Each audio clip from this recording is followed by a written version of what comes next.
8 வயது சிறுவன் கடை வீதியில் உள்ள கடைக்காரரிடம் ₹1 நாணயத்தை காட்டி, உங்கள் கடையில் இறைவன் இருந்தால் ₹1 கிடைப்பாரா என்று கேட்டான். சிறுவனின் கையில் இருந்த நாணயத்தை தட்டிவிட்ட கடைக்காரர் சிறுவனை அங்கிருந்து துரத்திவிட்டார். சிறுவனும் அந்த நாணயத்தை எடுத்துக்கொண்டு ஒவ்வொரு கடையாக சென்று ₹1 இறைவன் வேண்டுமென்று கேட்டான். பல கடைக்காரர்கள் அவனை விரட்டிவிட்டாலும் மனம் தளராத சிறுவன் அங்கிருந்த ஒரு பெரிய கடைக்குச் சென்று கடை உரிமையாளரிடம், உங்கள் கடையில் இறைவன் இருந்தால் ₹1 வேண்டுமென்று கேட்டான். அதற்கு அந்த கடைக்காரர் மிகுந்த கோபமுற்று இழுத்து கொண்டு போய் வெளியே தள்ளிவிட்டார். அவன் வந்து கொண்டிருந்த ஒரு விலையுயர்ந்த சொகுசு காரின் முன்னே சென்று விழுந்தான்.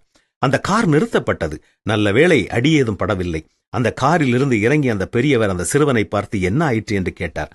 அந்த சிறுவன் நடந்ததை கூறி பின்னர் அவரிடம் தன்னுடைய ₹1 நாணயத்தை காட்டி, உங்களிடம் இறைவன் இருந்தால் இந்த ₹1 வைத்துக்கொண்டு எனக்கு கொடுக்க முடியுமா என்று கேட்டான். அதற்கு அந்த பெரியவர், ₹1 இறைவனை வாங்கிவிட்டு அந்த இறைவனை வைத்து நீ என்ன செய்ய போகிறாய் என்று கேட்டுள்ளார். அதற்கு சிறுவன், எனக்கு எல்லாமே என்னுடைய தாய்தான். சாப்பாடு ஊட்டுவது முதல் தாலாட்டு பாடி என்னை தூங்க வைப்பது வரை என் தாய்தான் எல்லாமே எனக்கு. தற்போது என்னுடைய தாய் உடல் நலம் இல்லாமல் மருத்துவமனையில் அனுமதிக்கப்பட்டுள்ளார். மருத்துவர்கள் உன் தாயை இறைவன்தான் காப்பாற்றுவார் என்று கூறிவிட்டனர். அதனால்தான் என்னிடம் உள்ள ₹1 இறைவன் கிடைப்பாரா என்று நான் தேடிக்கொண்டே திரிகிறேன் என்று கூறினான்.